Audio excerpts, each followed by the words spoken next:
Hello, folks, and welcome. I am excited to welcome you to today's webinar, which is going to be talking about some of the secrets to a successful cash-based ND practice. With us today, we have Dr. Laura Mathewson, who is joining us from California, and we are going to be having a little chat, honest to goodness chat about starting a practice, the good, the bad, all the different ways of doing it, and hopefully you can emerge today with some tips and tricks to lead to more successful chance at practice. So with that, next slide, please. I'm just going to go through a little bit of housekeeping here before we move on. So everyone here is in listen only mode. That means if you would like to ask questions, please use the Q&A function. The chat we can just use for kind of highs and hellos and such, but please, if you do have a question for the speaker or us today, use the Q&A function so we can track that better. The forum is being recorded and we will share the link when that's ready. And if you have any other issues or things that you'd like us to know, you can always reach us at info@aanmc.org. Next slide. So with that, I am going to leave Dr. Mathewson to talk a little bit about her experience and start the session. So welcome and enjoy. Oh, Dr. Yanez, I'm so happy to be here. I am thrilled to be talking about this today. This is something that obviously, is really important to all of us in the field and anyone considering getting into naturopathic medicine. A little bit of background about myself. I graduated from Reed College in Portland, Oregon, with a BA in biology, 2001. And because I lived in Portland and went to school there, I knew about the medical school there, the naturopathic medical school, but I didn't really know much about it. Right after I graduated, I went into academic biomedical research. I spent a few years at Oregon Health Science University and then moved back down to California, where I'm originally from. Spent about 3 years at UC Davis managing a lab, loved it, had a great time. And I always sort of knew that I needed to continue on with my education. And at that point in time, I was really sort of thinking I was going to go the conventional route into traditional medical schools. And I started researching and I did more and more kind of digging and I learned more about naturopathic medicine and that wound up being the right path for me. So I enrolled at what used to be the National College of Natural Medicine. It's the National University now. I entered class of 2010 and I spent 5 years getting my degree. I graduated with honors in integrative medical research. I did that alongside while I was doing my ND degree. And let's see. Oh, my disclosure is I have no financial relationships that need to be disclosed. So we're good there. And so, really, what I'd like to spend some time doing today is share what I've learned. And I'll be really very frank is that I did not get into medicine to be a businesswoman. I got into medicine to practice medicine. So, I'm kind of a reluctant businesswoman. And in that regard, I really tried to be the most efficient and spend the most effective amount of time I could, work with the people that could kind of teach me the most. And this is what I've gathered in my now 10 years of practice. So, the best advertising I found is free advertising, and it is through your network and it's through the people that you either have helped or family members of folks that you've been working with. And then your network beyond that is the other practitioners around you, whether they're other naturopaths, if they're medical doctors, if they're, lymphatic drainage specialists, if they're pharmacists. Get to know your community and your community. They will really embrace you.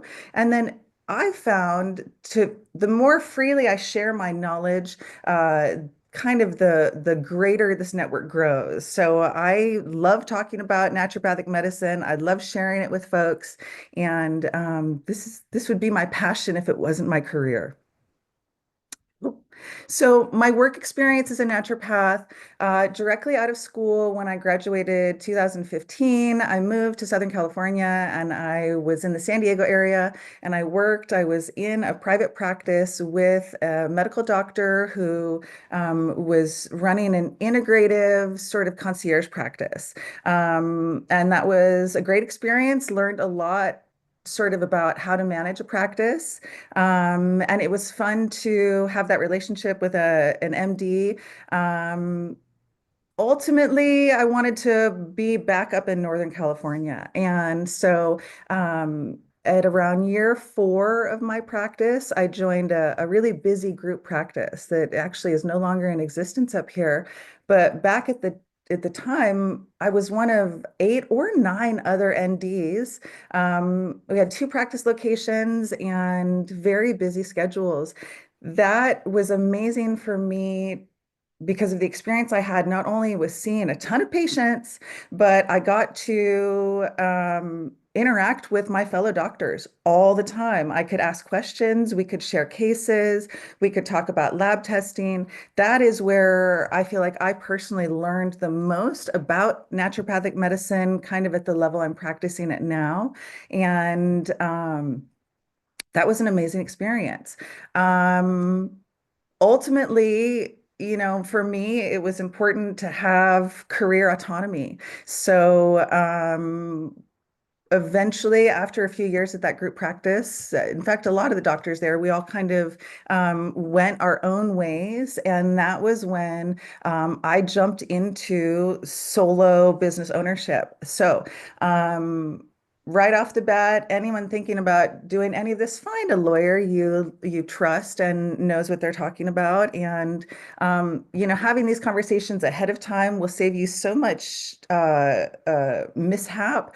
I found an amazing lawyer that works with naturopathic doctors. She helped me set up my solo S Corp in California in order to be, for naturopathic doctors, for us to be in practice, we need to be an S Corp. We can't be an LLC. An S Corp is interesting because right, it's its own business entity. And then, so I am the CEO and I'm the shareholders and everything of my S Corp. Um, but that's been a really amazing learning experience. And I can't encourage folks enough to just sort of be planning on as you get into your own practice, you're going to start an S Corp and then you'll learn all about everything that goes into that. So for the last couple of years, like I said, mm, I have a solo S Corp and I'm in a shared group practice with a few other naturopathic doctors. We share office space, we share an EMR, we share an IV suite, we do our own individual consult billing and our own sort of supplement revenue or whatever other revenues there are. And then we share, we all put in hours in the IV suite and get paid for that. I've never been happier. It was a big jump going from being part of a group practice where kind of everything was supported for me, where all of my continuing ed credits were paid for, where I really didn't have to think about much other than just kind of doing my job and interacting with patients. But I will say, I've never been happier. I love being a solo entrepreneur. I didn't think I was going to be so into it. I would never turn back now. And anyone that's considering it, I can't encourage strongly enough. It's really, for me, has been a wonderful experience. And I continue right now, all of the money I make is money that I make. I'm not having a cut take by my group practice. So it really, the amount of financial freedom and independence, I love. So that works really well for me. So right out of school or kind of if folks are thinking of joining a group practice, there's kind of 2 ways to do it. There's employee versus independent contractor. Now, legally in the state of California, if you are doing the same thing that is happening in that office, right? If you are a doctor joining a group of doctors, you should be an employee. If you're using the practices resources, their computers, if they're doing your billing, if they're doing all that stuff, you really should be an employee. The advantage to you being an employee, what may feel like you sort of have less freedom is you have more protections, you have benefits. If you need to go out on unemployment, you can get FMLA. It is sort of just uh, you're a little bit more protected.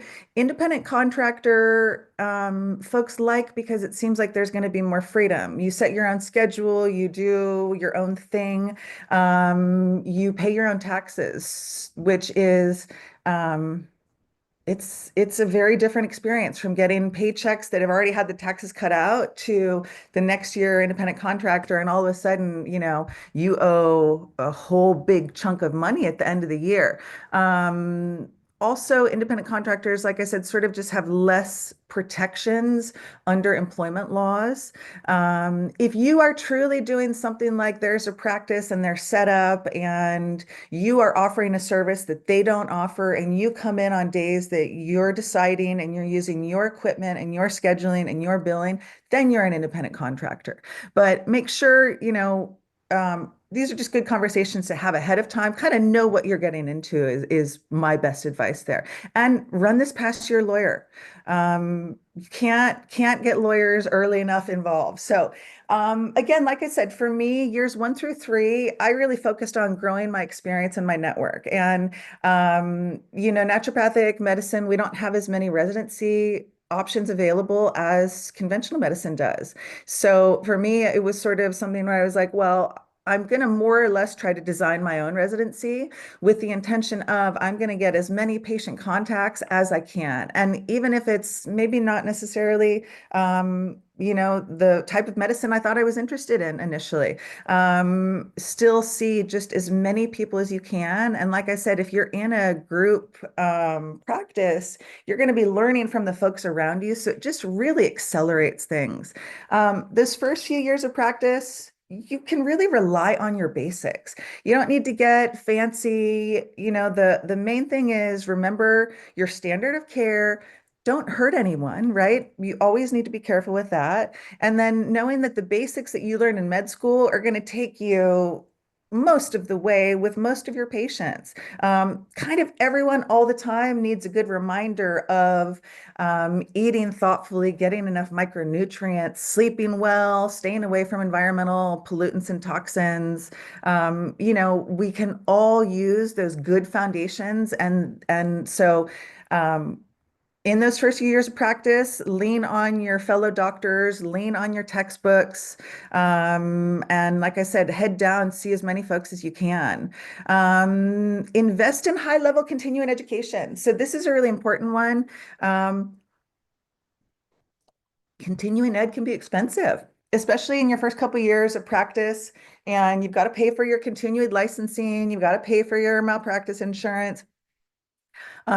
Continuing ed, my personal experience is that most everything I've learned that I use that is kind of what I consider more high level, I learned from going to high level conferences. And I spent the money, and it was that sort of thing where it's like, it may be more, but it's worthwhile. And of course, do this as your budget allows, but it is definitely, I think that's a really good spot to make budgetary allowances, is go to the conferences you're interested in. It's fine if you get there and you have no idea what's going on. Soak it up, and you'll pick it up as you go. And also, conferences are where you're going to meet other docs from around the nation that are interested in the things you're interested in. So those conversations that you can have in person are invaluable. They're really amazing. Like I said, lean on your textbooks, lean on the other doctors, keep up to date with the literature, watch what your mentors are doing, right? Stay focused, see what folks that you respect, how are they running their practice? What does it look like? How many patients does it look like they're seeing a day? Do they work from home? Do they work in an office? Do they do procedures? Is it mostly consults? So and then again, my reminder, I've said this over and over, I think it's so important to work around other doctors the first few years, because from my experiences, I only know as much as I know. If I'm not growing and learning, if I am the most experienced doctor in the room. So, we've got some amazing folks in our field. Lean on us. Explore your interests. These are the years to get really juicy. Are you interested in aesthetics? Are you interested in rejuvenative medicine? Are you interested in treating oncology patients? Do you love autoimmune stuff? Give talks. And people want you to give talks, right? So, and it doesn't have to be, a big, huge formal thing. You can go give talks to local clubs, go meet your local compounding pharmacies. They really want relationships with naturopathic doctors who understand the importance and why compounding is a valuable tool. Um, I get a ton of referrals back and forth from compounding pharmacists. Um, Join, volunteer. It doesn't matter if it's definitely medical related. If you're into, nature or animals, get involved with groups and people will get to know you. And then the next thing you know, they're asking if you have a card. Oh, where's your office? That being involved in your community goes such a long way. And then, of course, if it's something that you have personal experience in, you are already starting off with a position of authority. People are going to love that. Um, if you or a family member has dealt with a complex chronic disease like Lyme or cancer or something autoimmune, other folks are going to really appreciate your personal experience with that. Um, I can't tell you, there's so much desire for doctors that know more about, or specialize more about things in MCAS or mycotoxins and molds or like I mentioned, Lyme. There's so many different areas to kind of dig into.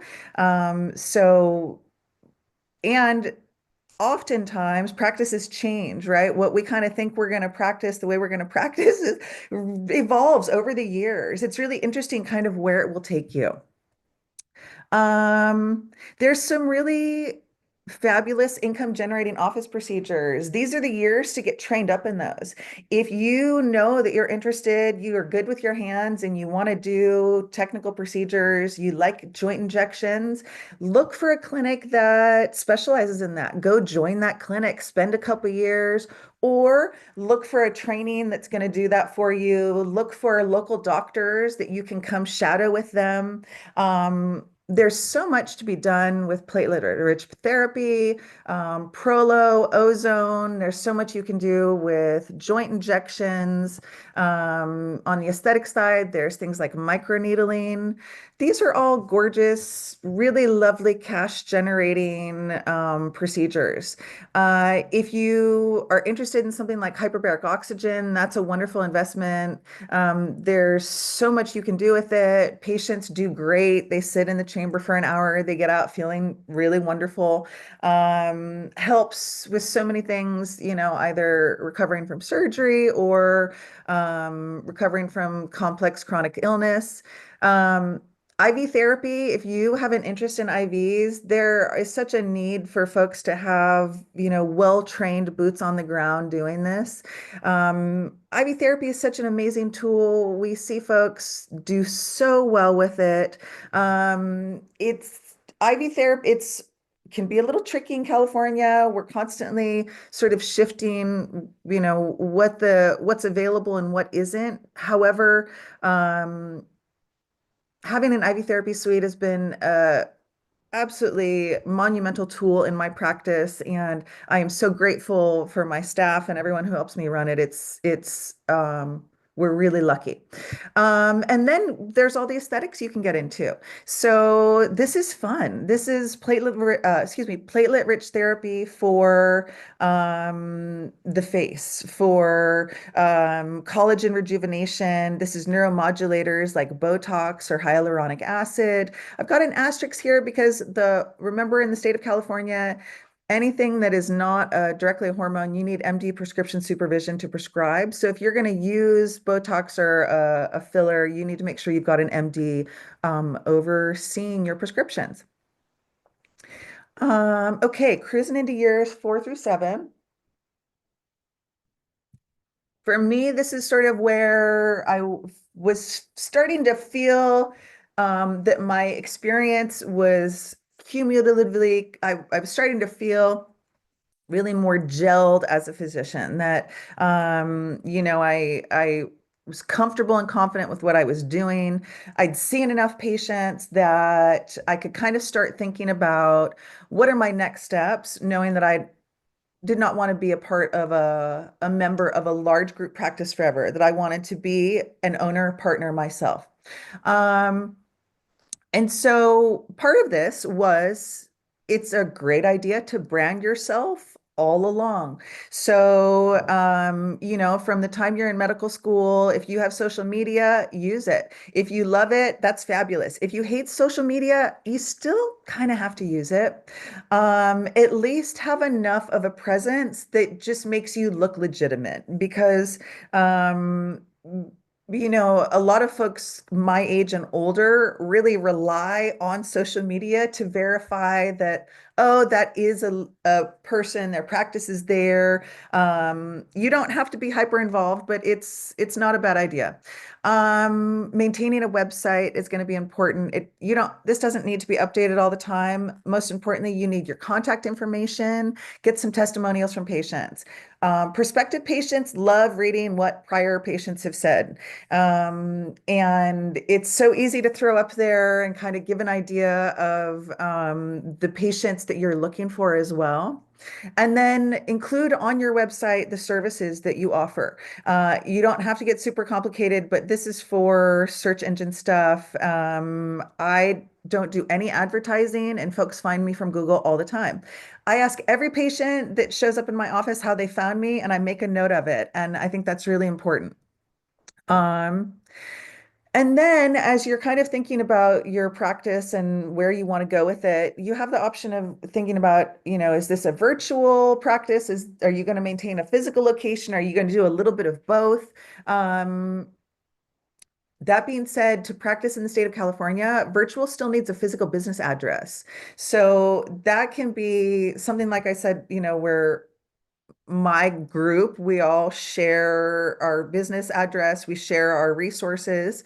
There are also places like business centers where you can kind of like you can go rent a desk. You can also get a mailbox at places like these professional business centers for your California business licensing.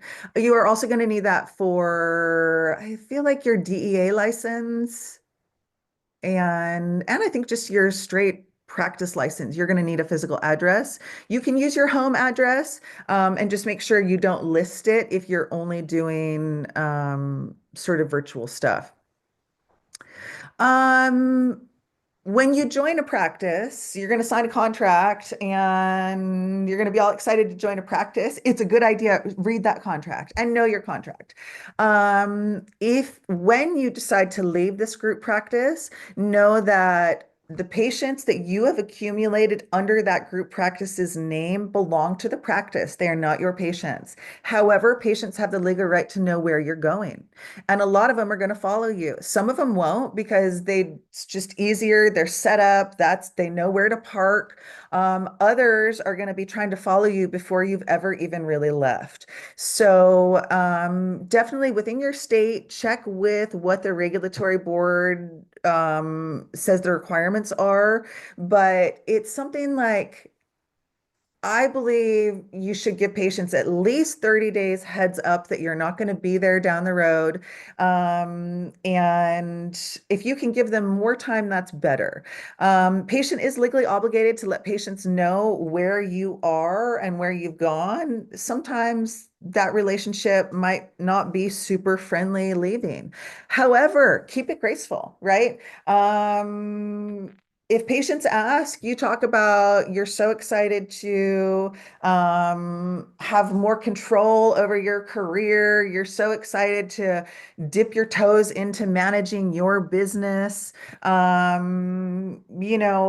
It's a small, small world, and we don't want to burn bridges. So, also have a place to go before you make your exit. Patients, like I said, they're going to want to know your new business address before you even list your old one.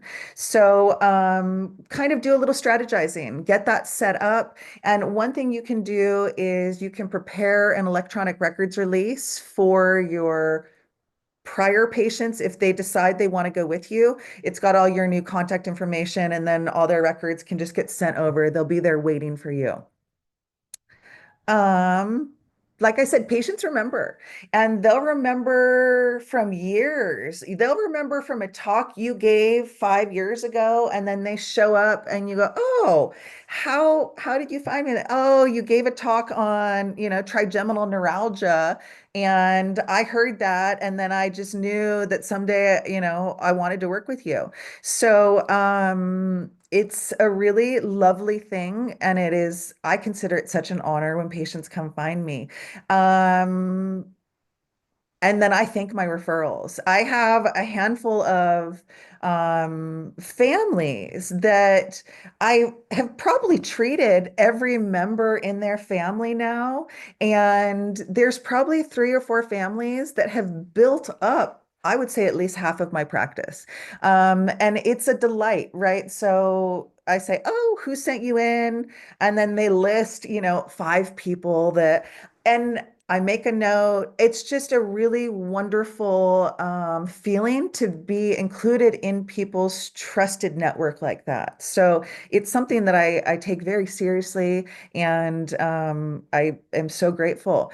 Um, in terms of, like I said, patients remember just like an elephant. They remember if for a long time, be sincere, be trustworthy, be easy to find, right? So don't make it hard and complicated. They're going to stress out if they can't get your phone number, or they're not sure where you're going.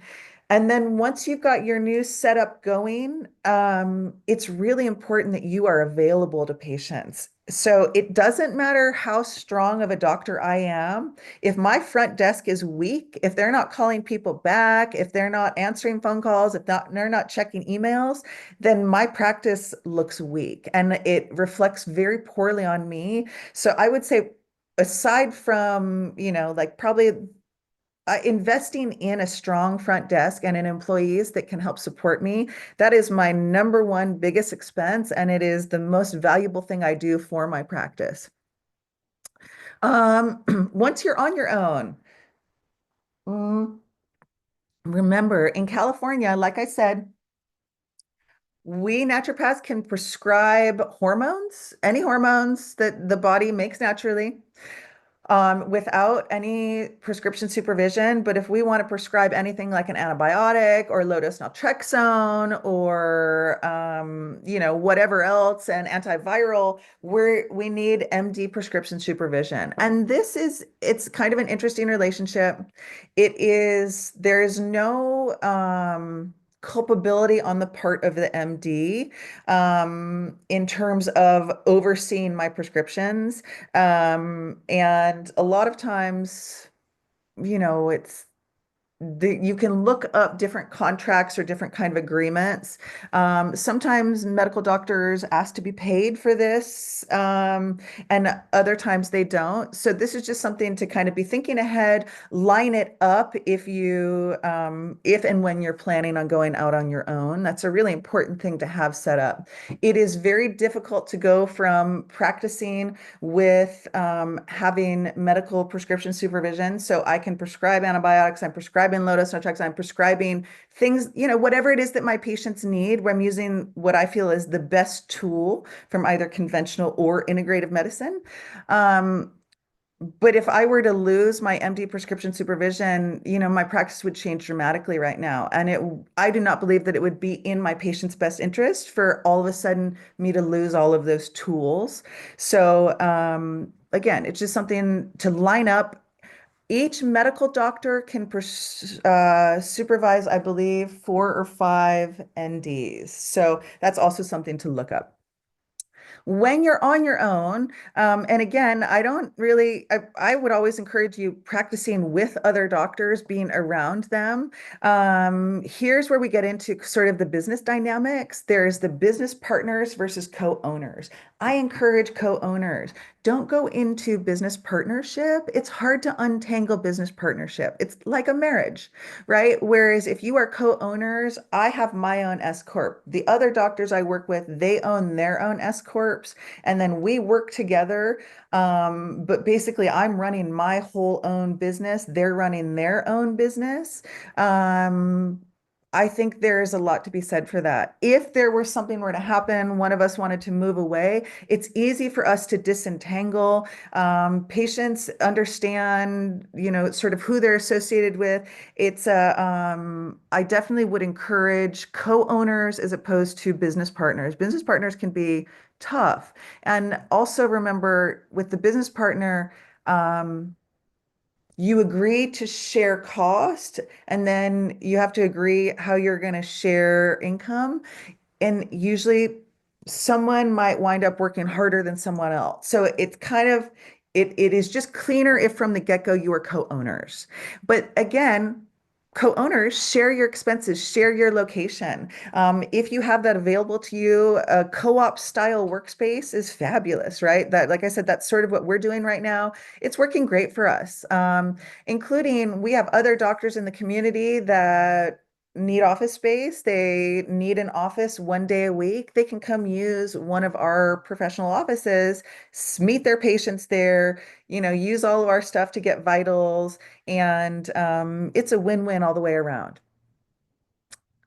To do this sort of cooperative workspace, like I said, everyone's going to have their own S corp, and then you can form a management company. An LLC is appropriate for this, and then the LLC is where you run all of your shared expenses through.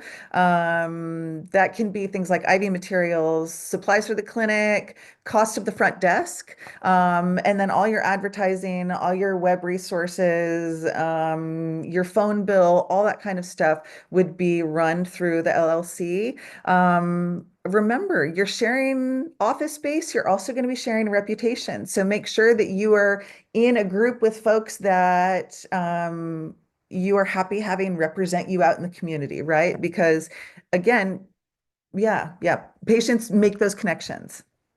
I touched on this strong front desk. This is so important. So I've got a full-time front desk employee. I don't even work full-time. I work part-time and I have a full-time front desk. She's answering the phone. She's responding to emails. She is dealing with all my records requests, patient questions that are easy for her to field. Um, Employees should be your company's biggest expense. I am an employee of my company, and then my front desk is my other employees. So that's where basically all of our income is going, is to pay our salaries. Um, Patients, like I mentioned, they don't cope when they can't get a hold of you. So it is really important that you are accessible. It doesn't mean that you don't have to, maintain good boundaries, but it is you don't need the added stress on you or them if you're unavailable and they start panicking.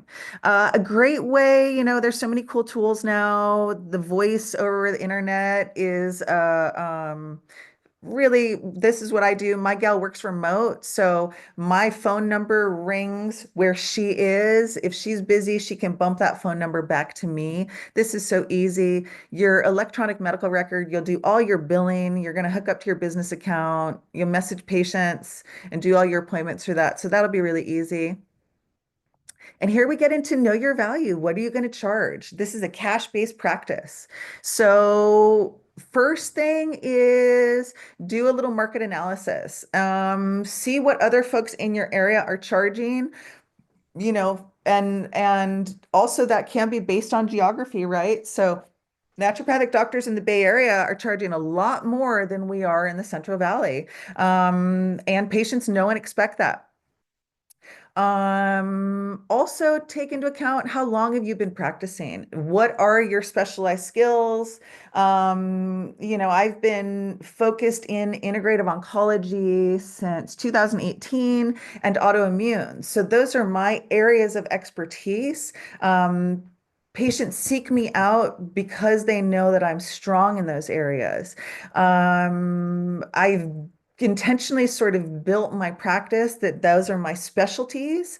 And then I also practice family medicine, all the way around. So, like I said, it's a really good idea. If you have an interest, dig into it, become an expert in it. Like, patients will really benefit, your practice will benefit.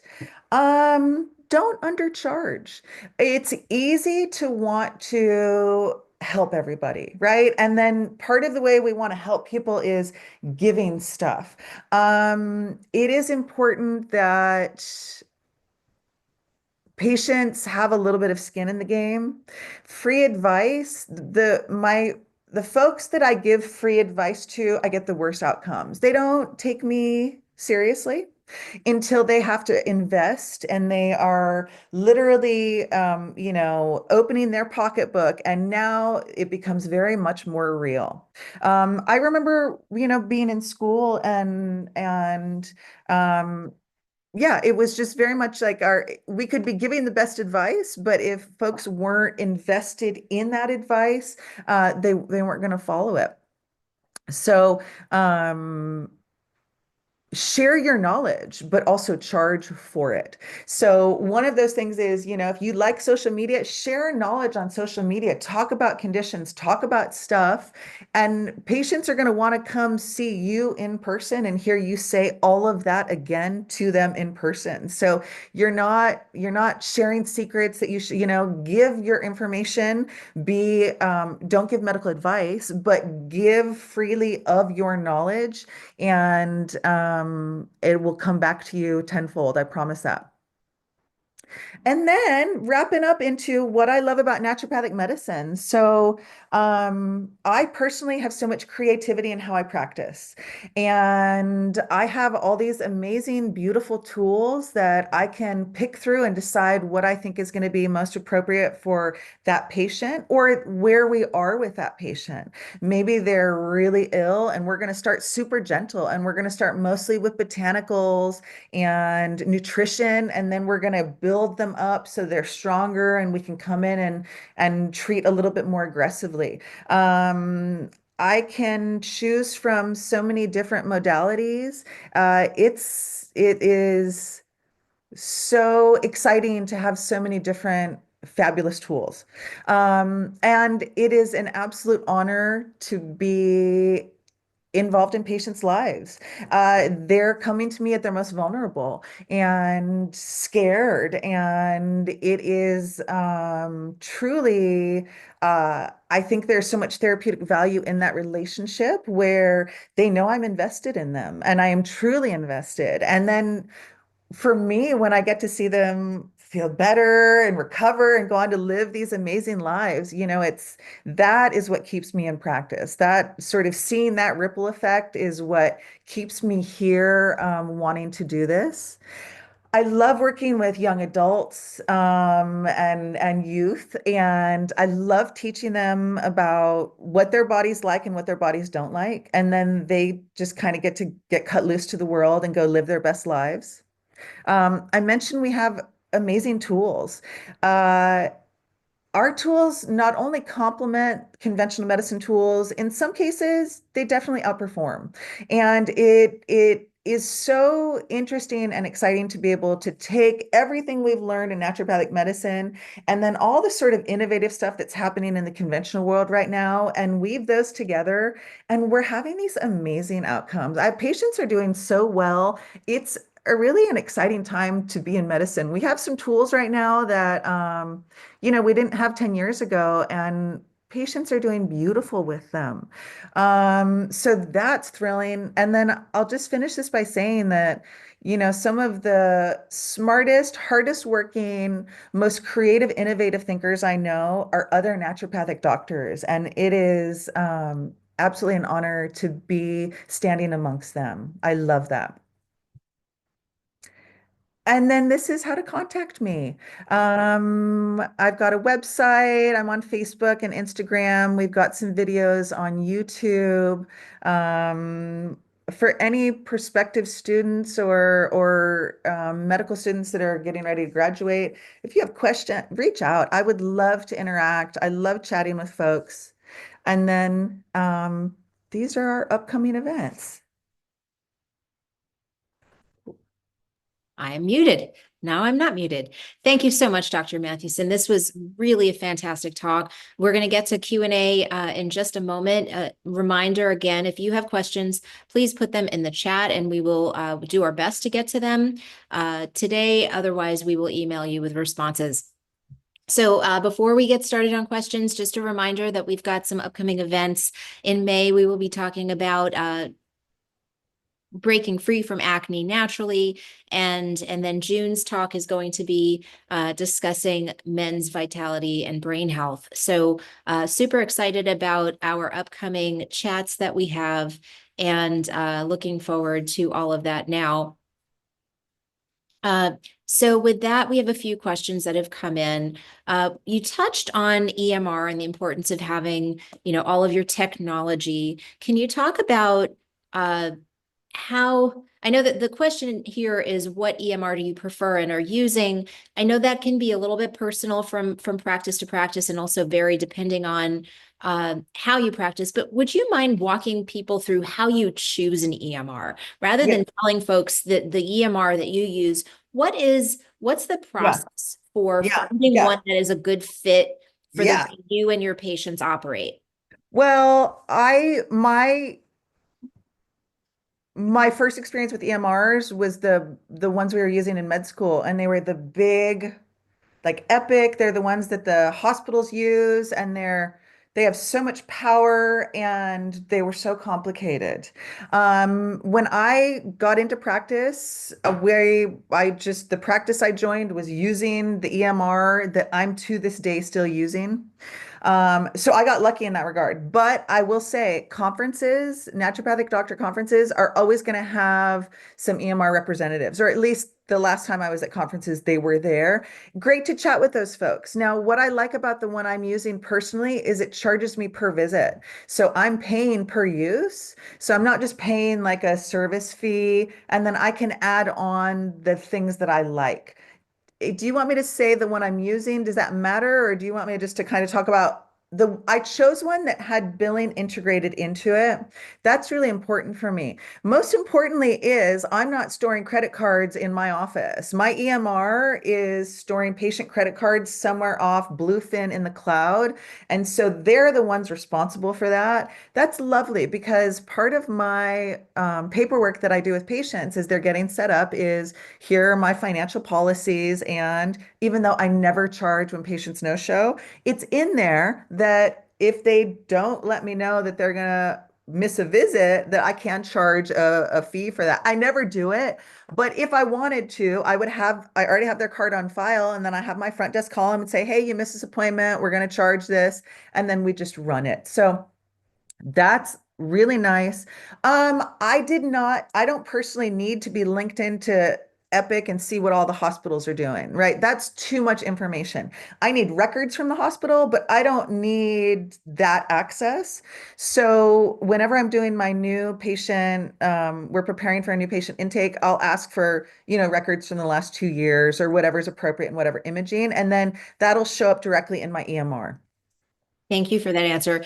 And just to tack on to that, some of the National Professional Association also has guidance on EMRs and may have discounts depending on when you join as a member and so on. So, it's part of a whole picture as you're setting up your office as to what are your needs. And so what works for one doctor and one setup, if you are potentially linked to a hospital, you may want to be on the same Yeah.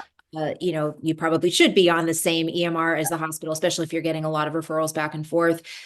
So it really is going to be very individualized, which is why I asked Dr. Mathewson, not like what's she using, but how do you make the choice? I think that's the better question is what's your mental process to make the decision? How do you think through your clinic's needs, your patient's needs, and then choose the right technology software to deliver on those needs? Because it's really a means to an end. So is Yeah. your website. So Yeah. is your, front office desk staff. So are all of the things. Think of those as think of the job description first Hmm. and find the things that meet the needs of your job description at the most cost-effective way to do it.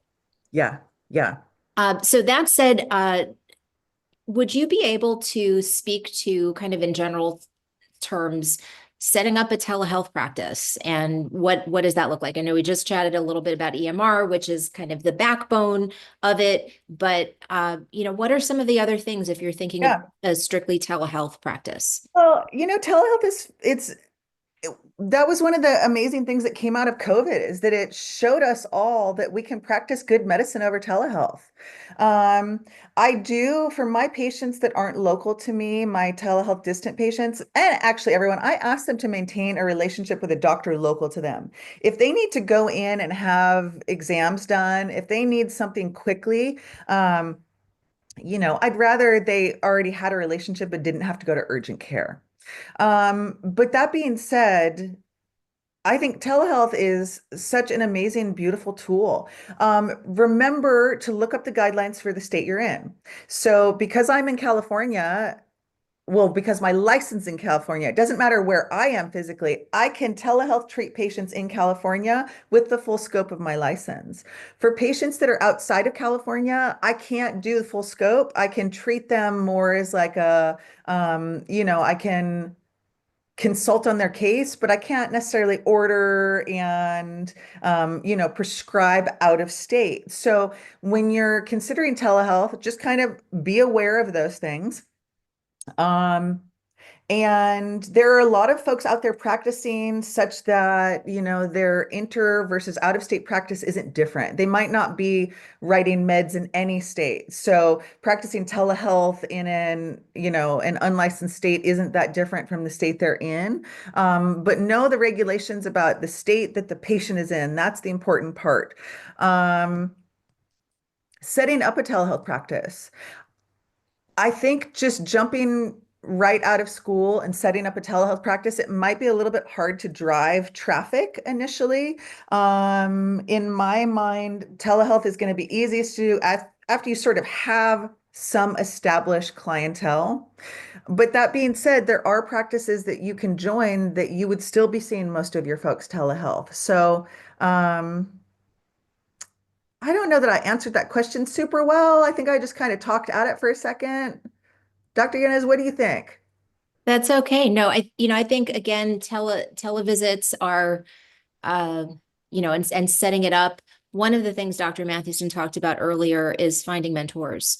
Yeah, And I would highly encourage, if there is a way that you want to practice, finding someone who is doing what you want to do or doing it in a similar fashion yeah, and learning from them, yeah, yeah, or multiples of them, right? yeah, Like find mentors, find people who are killing it, find yeah. folks that are doing really well and doing it in the way that you want to, and Hmm. shadow them, Hmm. work with them for a little bit, do a Hmm. residency with them, whatever, but find some ways of learning so that you don't have to reinvent the wheel. There are so many So, people who have done things really well. Why have to make all the mistakes all over again? so true. Gosh, like, I Oh, think of all the yeah. mistakes I've made in my life. Like, how many of those could I have avoided if I just asked for help or, checked in with someone who was already doing it? So now, anytime I do something new to me, the first thing that I think of in that thought process when I'm doing something that is new to me is who else has done this? What have they learned? What Yeah, mistakes have they made? yeah. What successes have they, how have they been successful? And so that's what I would just really encourage if you are thinking about any type of practice format, Hmm. don't reinvent the wheel. Oh, yeah. If you know you love aesthetics, go find the folks doing it. If you know you love joint injections, go shadow that. And I found the folks in our field are so generous with their knowledge. We love sharing. We want to share. We want to train the younger folks up and into this. So, yeah, yeah, definitely. I I have a handful of mentors that are kind of like my North Star, and to this day, and they keep me in practice as well because I see the positive benefit they're having, and it is so, it's inspiring in a not cheesy way, but it truly is inspiring. Thank you. Yeah. So I know this isn't how you said your practice is set up, and so if this is something that you're not comfortable answering, we can get somebody to answer this for them at a later time. But there's a question that came in on home visits. Mhm. So home visits, it's a you if that's something you want to do, you should probably set it up as a concierge style practice from the get-go. And there's so many benefits to concierge practice. Patients knowing that they have access to you, it gives them so much comfort and reassurance. So concierge style, just for the folks who aren't super familiar, is basically like patients pay a membership fee to be a part of your practice, and then you can set it up any way you want, but then they probably won't pay for individual visits. So, an example, the first practice I was in, I think patients were paying about $2,000, $2,400 a year. And that was just their flat rate to be a part of the concierge practice. And then they got any visit they wanted. They had the doctor's phone number. They could call whenever they wanted. Um, you can set up your concierge practice to have healthier boundaries than that. Maybe like, no phone calls after 9 p.m. or whatever it is. But something where, yeah, it's kind of already built in, I think makes a little more sense. I don't know. Thank you. So there was and again, I just sent the student a blog that A&MC had written about startup costs. And I know it can vary wildly depending on, are you just renting a room in someone's office? Are you building out a whole clinic on your Yeah. own? What is the geographic location of that place? Like, is Yeah. it a fully telehealth, online business? Like, there's so many different aspects that go into the costs of Mhm. setting up a new business, but I wonder if you could just speak to that a little bit further. I would say right off the bat, for me, you've got your lawyer's fees, and that's going to be setting up your S corp. That is in the like maybe $1,000 to $2,000 ballpark. You should already have your laptop and your medical equipment, so you've got all that going. You need to build a website, and that can be anywhere from what, 500 to 1,500. And then you need to get your you need a phone number, you need your VoIP. And so that's going to be $40, $50 a month. And then you decide, yeah, like you're saying, are you going to rent a room somewhere? Are you going to, and sometimes even I've seen folks build beautiful, thriving practices, renting a room like off of a gym or off of someone else's, and there's traffic or are you going to do, an office space? Yeah, rent can be anywhere from you're renting an office 1 day a week to you're in there full time. So that can be, a huge variable cost. Um, I really like to try to do things for as little upfront as possible. I'm trying to, right? I don't want to throw a ton of money into something until I'm sure it's kind of working.